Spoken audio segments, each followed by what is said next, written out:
Now, the NRM does not have a candidate for speaker.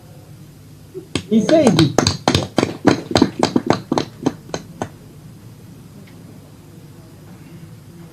The symbols we saw on ballot papers are well known.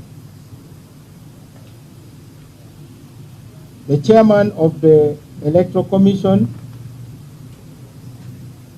made a statement and posted a video on X.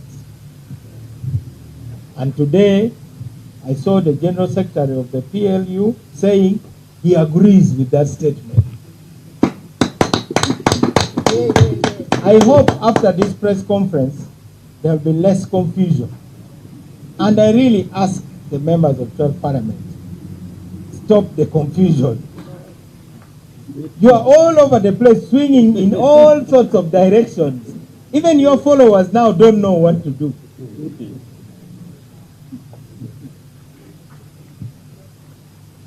The person who made the pronouncement in Mukono has said he now agrees with what the chairman of the NRM Electoral Commission has said.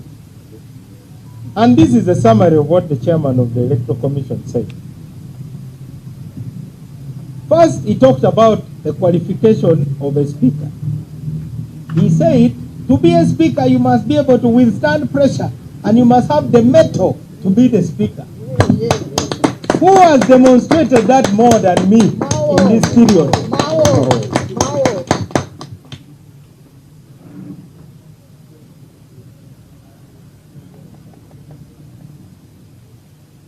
And he said that the stepping down from being a candidate by the former speaker has, and I quote, set the ground for a new process.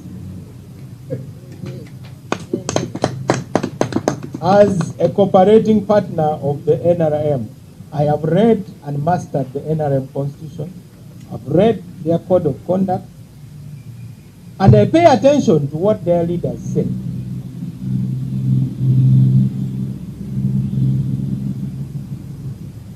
After all, if you are seated in a vehicle which someone else is driving, you have got to watch how they are driving.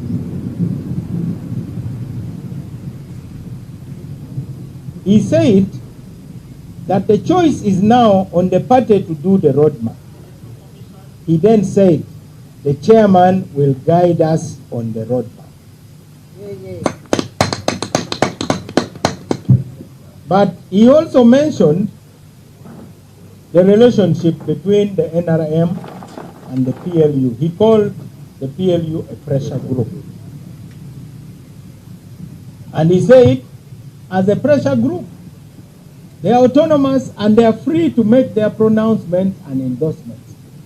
I agree with that. I have no problem with that. But what I know is that they are within the NRM.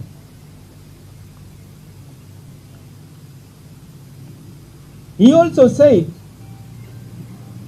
the Central Executive Committee can also do headhunting.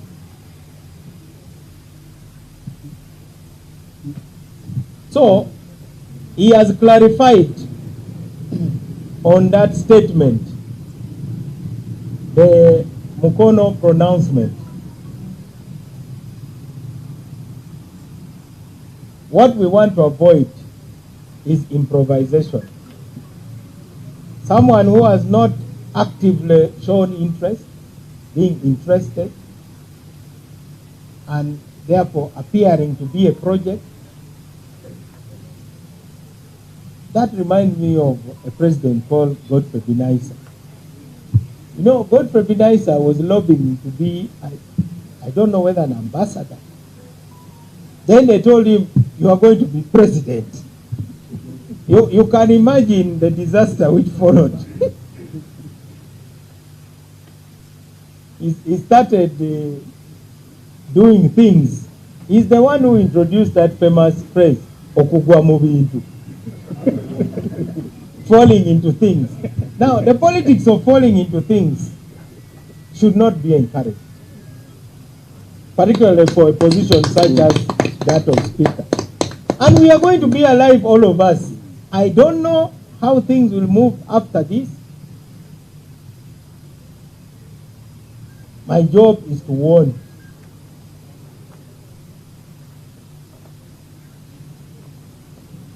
But I'm also a respected elder within the PLU, as you know. So let me offer some advice. And this is not the first time I've offered advice. The first advice I gave one time was when some of them wanted to register a political party. And I told them that we also face that dilemma as members of Uganda Young Democrats, UYD. There was a time we were so frustrated with our party. It appeared stuck, they were bickering, they were slow. We wanted to form a party. Fortunately, we eventually debated and we agreed that no. What we should endeavor to do is to ensure that one of us takes over the leadership of the party. That's why I'm here. Yeah, it is the UYD which propelled me. So I agree that the PLU will determine the next generation of leaders of NRM, from the top to all the levels. That's okay. That requires discipline. The other example is the Tea Party in the Republican Party of America. They became a force, and they're the ones who revolutionized the Congress and the Senate, and they even were the force behind Donald Trump.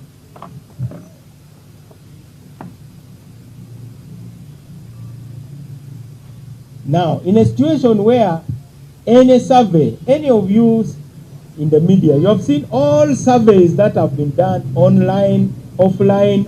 Even if you go to the border stage now and you ask, who do you want to be the speaker? They will say Mao. Mao. I have seen the debate which has followed the Mukono pronouncement. It is mixed.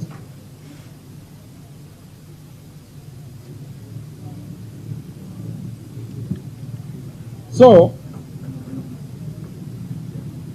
we have got to avoid the politics of falling into things.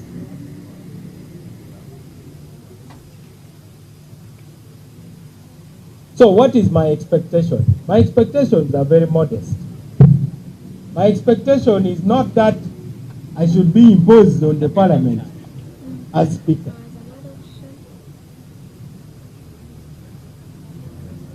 Not to say tumulese. It should be aze tumusimie. You first have to come, then you are appreciated. You cannot be brought.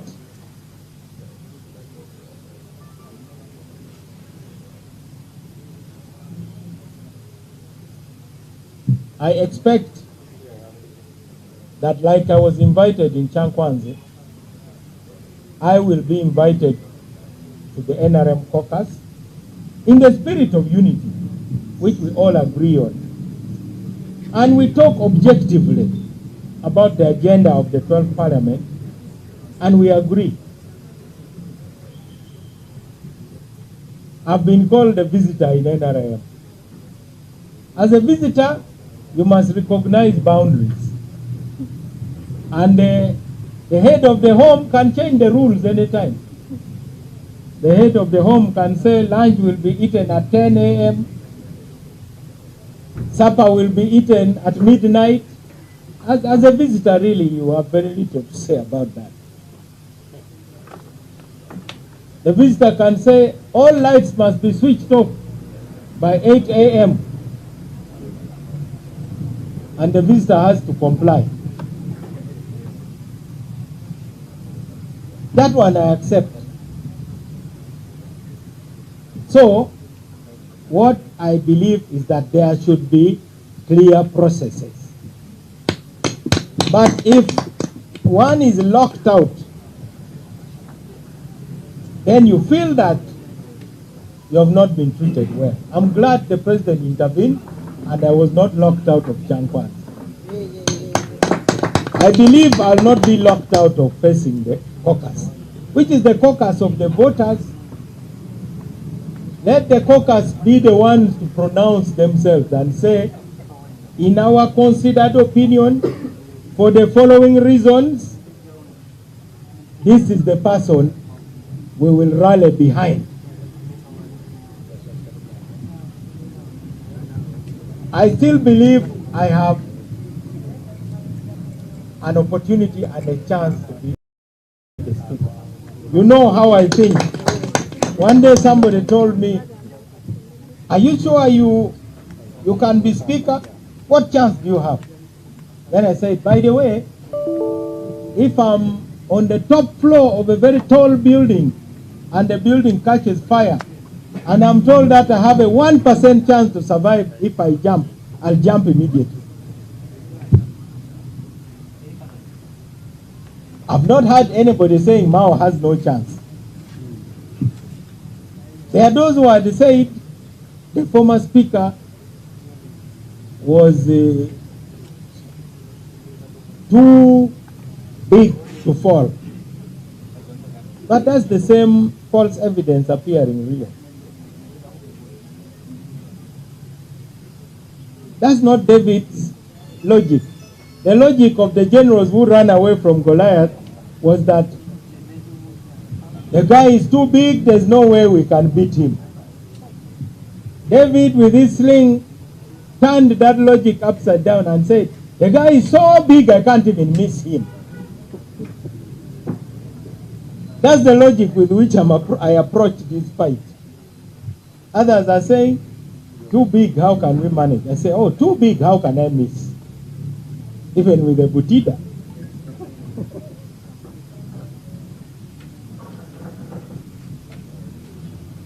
Let me now speak about the opposition finally. Life is very ironic. The opposition should thank me. You were supposed to be walloped. You heard it. They said that in the last parliament you were swallowed. That in this parliament you are going to be walloped. You should thank me for disarming those who wanted to wallop you. Because walloping means a thorough beating. Has any of you gone to the dictionary to see the meaning of walloping? It's a thorough beating. A kind of beating like in football when you are beaten 8-0. That is really being walloped. Now, this is my thinking on the opposition. And that is why the NRM should not think they are risking anything. The first question is Mao a patriot? And that question should go to the Patriotic League of Uganda. Because even among them they have unpatriotic people. Because you don't just become a patriot by wearing a league. That I have seen some of the most immoral people wearing the biggest rosaries. They're even the first in the line for Holy Communion. So let other people talk about you. That's why I say, is Mao a patriot? When I was risking my life to go and talk to Kony, was I doing it for myself and my family? I wanted Uganda to be peaceful. When I was campaigning so that President Museveni's votes are a block where I come from, was I doing it for myself? It's because I don't only preach unity, I practice it.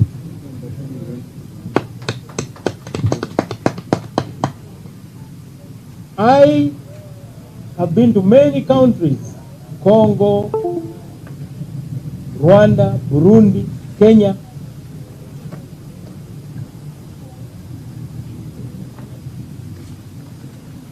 We have been the biggest advocates for iPod. That is because